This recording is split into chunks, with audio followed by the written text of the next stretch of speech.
Ça commence là?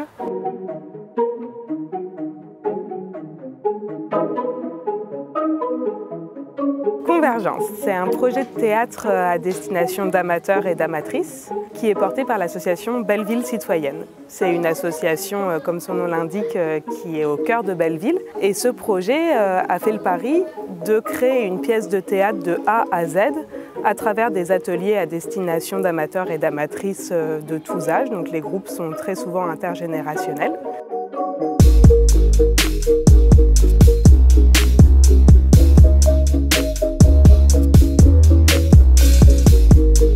Convergence, c'est à la fois une aventure artistique, mais on fait en sorte que ça soit aussi une aventure humaine, que les gens qui ont écrit la pièce rencontrent ceux qui vont en faire les décors, qui rencontrent également ceux qui vont la jouer, qui sont au cœur du projet.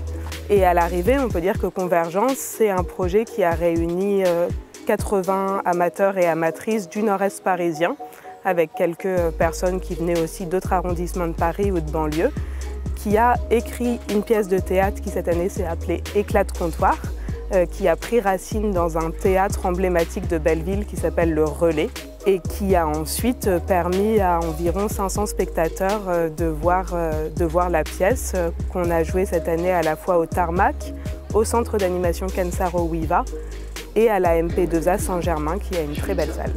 On est des princes de Belleville.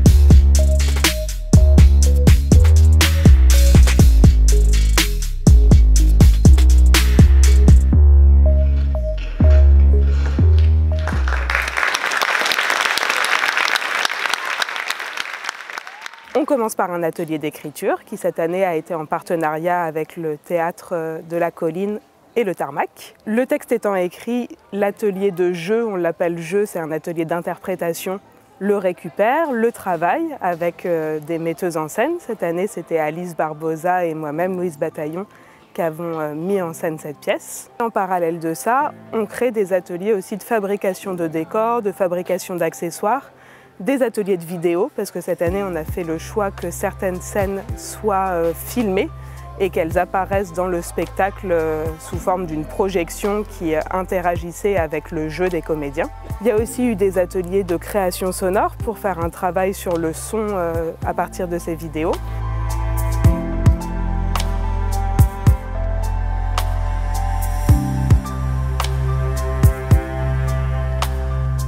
Je sais pas si c'est plus intéressant d'aller enregistrer directement des collégiens ou carrément tout recréer ou de créer quelque chose de complètement décalé, je sais pas. Ça a été très douloureux la première semaine. Moi je suis rentrée personnellement très crevée tous les soirs et je ne suis plus ressortie. La deuxième semaine c'était déjà plus cool. Mais il faut dire que le résultat c'est ce côté intergénérationnel, interbienveillant, et quand je vois que ce que ça demande comme énergie pour faire toute une pièce de théâtre sur 9 mois entre les décors, le doublage, la répétition des pièces. Je jouais le rôle d'un adolescent qui s'appelle Antoine et qui a un secret et aussi qui aime un autre garçon qui s'appelle Nathan mais qui n'est pas du même avis, enfin voilà. Et dans la scène, en fait, on peut dire à peu près tout le monde a un secret. Au début, j'étais un peu stressée parce que j'ai eu le rôle d'un adolescent qui est gay. Enfin, je me disais non, les gens ils vont se moquer de moi, tout ça. Mais en fait, après quelques temps, j'étais à l'aise et voilà. J'ai kiffé. Pardon, mais qui se répond à ça? C'est quoi l'émoji pour contrer l'homophobie? Ça veut dire quoi, gay? Demande à ta mère. Hein? On répond quoi à ces gens-là? On commence par quoi? Par des petits ronds dans l'eau pour le tour de chaud? Par des mots arbres à la ceinture? Par des mots joliment sapés? Par des mots bâtards? Par des mots porte-flambeau? Hein? On commence par quoi? Vas-y le Christ! Vite! Allez, fais ça pour moi! Allez! Et on a parlé un petit peu de tout ce qui se passait à Belleville, entre les gens qui travaillaient dans un bar, les gens qui avaient des enfants qui trimaient, des enfants qui allaient à des manifestations, qui préféraient faire des sit-ins. Il y avait aussi les prostituées. On a vraiment, je crois, bien résumé tout ce qu'est la vie de Belleville avec ses chances, ses non-chances, tout ça. Bon, c'était bien beau. Il était beau notre sit-in. Elles étaient belles nos chansons. On a bien crié contre la police quand ils ont embarqué nos copains. Et maintenant, concrètement, tu fais quoi, Myriam?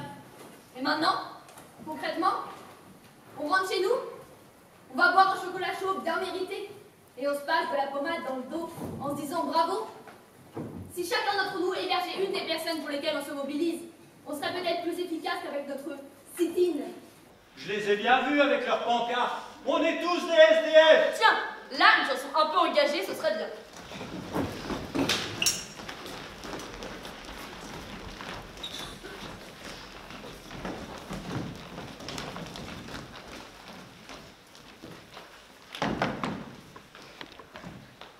Non, ce n'était pas une blague. Ici, ce n'est pas le cabal. Vous êtes en pleine capitale, pleine capitale. On empêche les gens de se poser, de s'asseoir et de s'allonger, les envoyer plus loin dehors. SDF d'abord.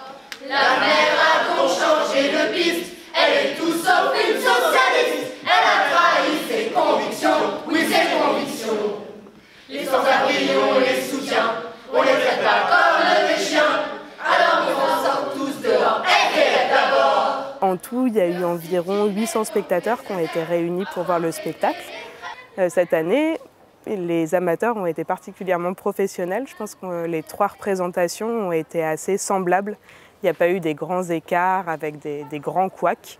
Certains des spectateurs disaient presque que ça manquait parce que quand on va voir des spectacles amateurs, on aime bien aussi quand ils s'en mêlent un peu les pinceaux.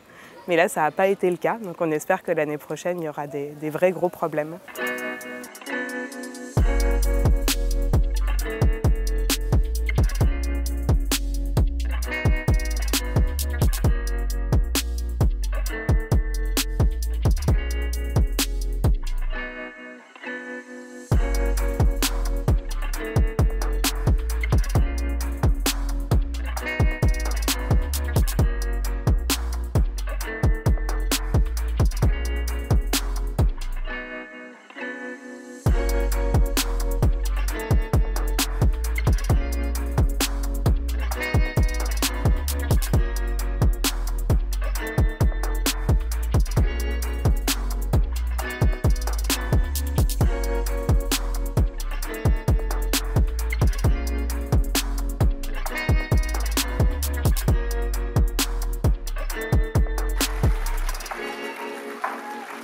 Abdoulaye, Dalla, Ambre, Valérie, Elsa, Noémie, Margot, moi, Sonia, Richard, Émilie, Nassir, Gaspard, Hugues et Jean-Marc.